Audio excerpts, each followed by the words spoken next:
I can concentrate on the better things of life. That is a third balance. The fourth balance is a social balance. I must be welcome in society wherever I go. I must not be like an outcast. I must not be in a position that if I am walking on this footpath, my friends go on that footpath. I must be well accepted in my family, in my social circle, and at the place where I work. We should give back to the world more than what we have taken from it. And we must also remember that I am not replaceable in my family. I don't have to work 20 hours a day. Because what happens if I work 20 hours a day, I am away from my family, I won't even see my children grow up, and all those joys of living I will miss out of, and they'll never come back to me again. So I have to keep a balance between my financial earning and my family life, which is very important. Many people earn a lot of money, but they have only seen their children horizontal. When they go, the children are sleeping. When they come, the children are sleeping. And the last balance in life is spiritual balance. This is a very important balance. Although this is a health presentation, I can say that we are not born only for eating and digesting food. That is not the purpose of our life. We must attempt to understand the higher purpose for which we are born. Like, who am I? What am I here for? We should give these questions to ourselves. Because without a spiritual goal in life, life finally becomes purposeless. You have eaten, you have drunk, you have enjoyed, and you have lived and died. So if you disconnect from the divine, life becomes useless. A spiritual balance is very important. Let us take the example of a football game. In a football game, there is a field, there are two goals, and the players play with a purpose to strike the ball in one of the goals. Now suppose I remove both the goalposts and throw them away. There are no goalposts. The players are just running here and there without any purpose. This is what we generally do in our life. We get busy and we are just running from one thing to another and not keeping any spiritual goal. So we must seek, we always have a spiritual goal in life for our life to be fulfilled. A person who has all these balances, physical balance, mental balance, financial balance, social balance and spiritual balance, is the only person who can keep a positive attitude. Otherwise your attitude is always one-sided. This is about attitude. Now we come to the third pillar of health. The third pillar of health is rest. Rest is very important, but rest is different from sleep. I know how to sleep, but I don't know how to rest. Rest is when the mind itself sleeps. So how do I take rest? People always say take rest. So here we shall learn how to take rest. For rest, there is one asana which is called Shav asana. Shav means dead body and an asana of a dead body. In Shavasana, what do? We just lie down on the ground or on the bed. We spread out our hands and legs and we remove all the energy from the part of the body starting from the leg. We tense our leg and relax it. Then we come up to the calves. We tense our calf mentally and physically and relax it and let it go limp. Then we come up to the thighs, we come up to the stomach, we come up to the chest. And by the time we come to the head, we are almost in a quiet state of mind. So this is called Shavasana. If I sleep for 5 hours and do Shavasana for half an hour or 15 minutes, it is better than sleeping for 8 hours and not doing Shavasana. So if we incorporate this habit of Shavasana in our life, we will get a lot of rest for the body and for the mind. Because the body repairs itself only when the mind is peaceful. So this is about rest. And the last thing is about nutrition. Because finally in our body, whatever we put in our body, that only makes our body. Our body is made up of what we eat. Our body is made up of what we eat. So we must take care to see that we put in our body not what we like only, but what our body actually likes. Now we shall just study the body in 5 minutes in a small way. We shall define metabolism. Metabolism is a process by which the body builds itself up and breaks itself down. Every day the body is repairing itself. New cells are being formed, old cells are being destroyed. What happens? Our stomach lining changes every 10 days because of the acid secretion in the stomach. Every 10 days you have a new lining in the stomach. Your red blood cells change every 4 months. Every 4 months your blood is new. Your bones change every 8 years.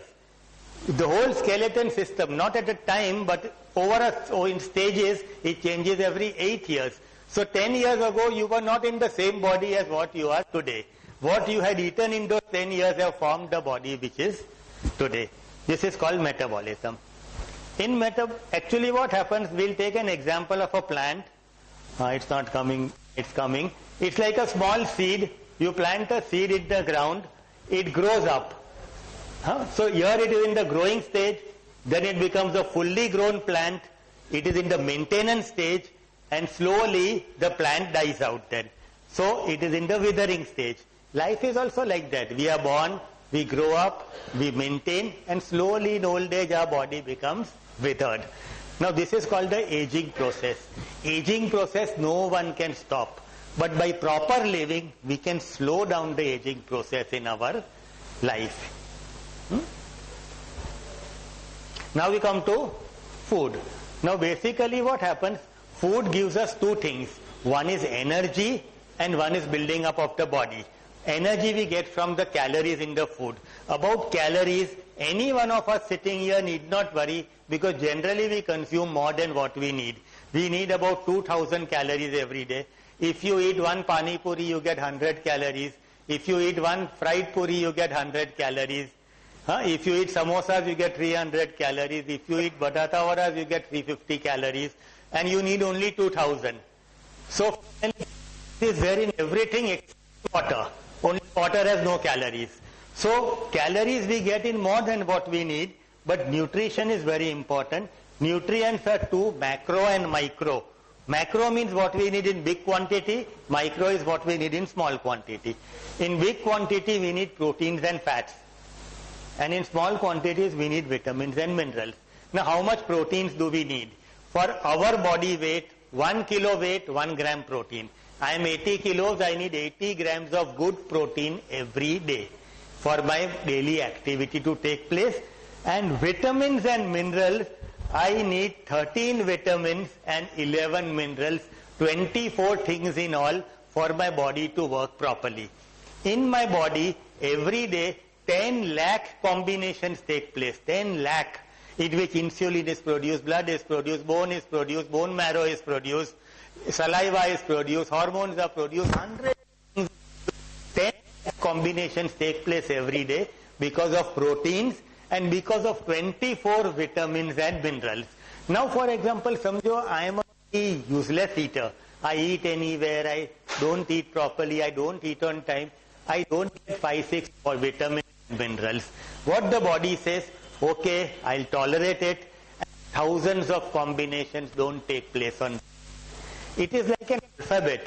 An alphabet A, B, C, D, 26 letters, out of which there are 5 vowels, A, E, I, O, 5 vowels are there. And I can make thousands of English words from the alphabet. If I remove the 5 vowels, A, E, I, O and U, how many words can I make? Hardly any words I can make. So even if I don't get 5 vitamins and minerals, out of lakhs of combinations, thousands not take place. The body won't complain, it will put up with your behavior. It will say that for 1 day, 2 days, 1 week, 2 weeks.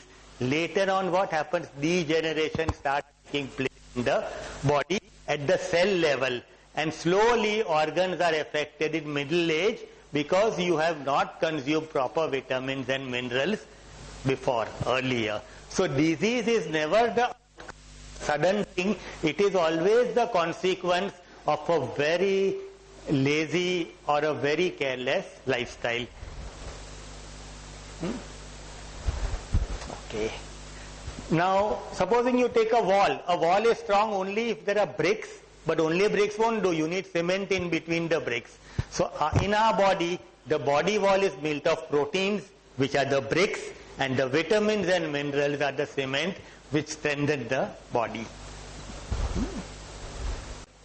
today we have different types of diseases. Previously what happened, we had very basic illnesses, typhoid, cholera. Supposing a person got cholera, medicine available, he would die of cholera. Today nobody dies of cholera, medicines are available. First illness was outside, like typhoid, cholera, germs would go in and the person would die. Today, outside illness is not there, we have conquered it. Today the illness is inside. Heart problem, hypertension, blood pressure, diabetes, and all the problems are today inside, actually. Actually what happens, today we are taking in more toxins than what our ancestors ever took in their whole lifetime. What they took in their whole lifetime, we take in 6 months.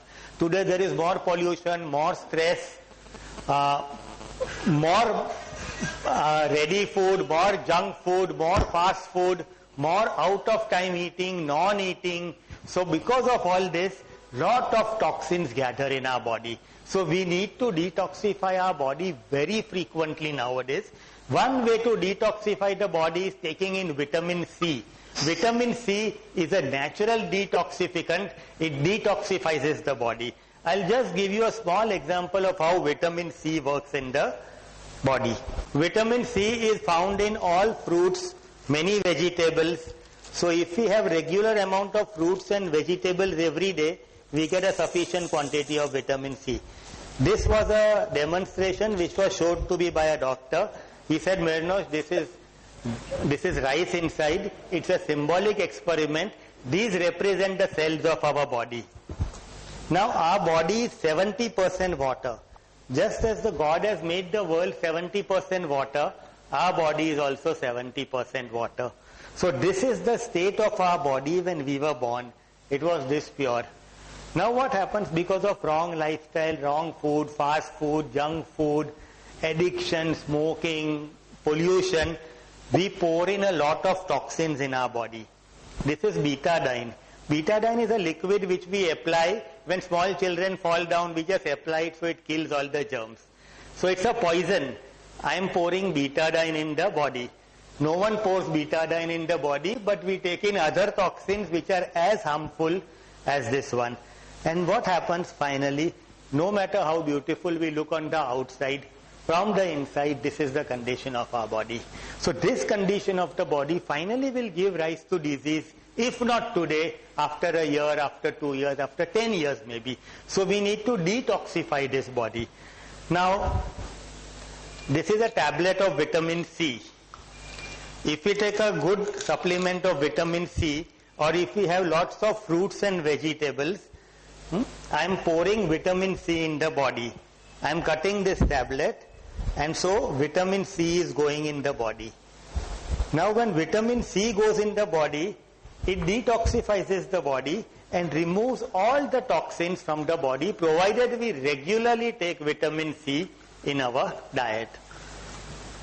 So when I regularly take vitamin C, it detoxifies most of the toxins and tries to bring the body back to its original state of purity. This is just a symbolic experiment where the effect of the poison has been neutralized.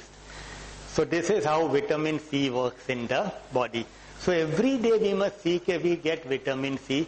Vitamin C is not stored by the body. If you take more today, you need not take tomorrow. That is not the case. Vitamin C you have to take every day. And vitamin C is found in fruits, vegetables, etc., which we must consume. So this is how vitamin C works in the body. Okay. Now if you take an apple, for example, and you cut it, after some time it becomes brown. But if you put nimbu on it and leave it like that, it won't become brown, because nimbu contains vitamin C, which prevents the harmful oxidation of the apple. So nimbu also has vitamin C, but we can't have too much of nimbu, because too much of nimbu will cause joint pain finally. So we must have it in a proper balance of with other fruits.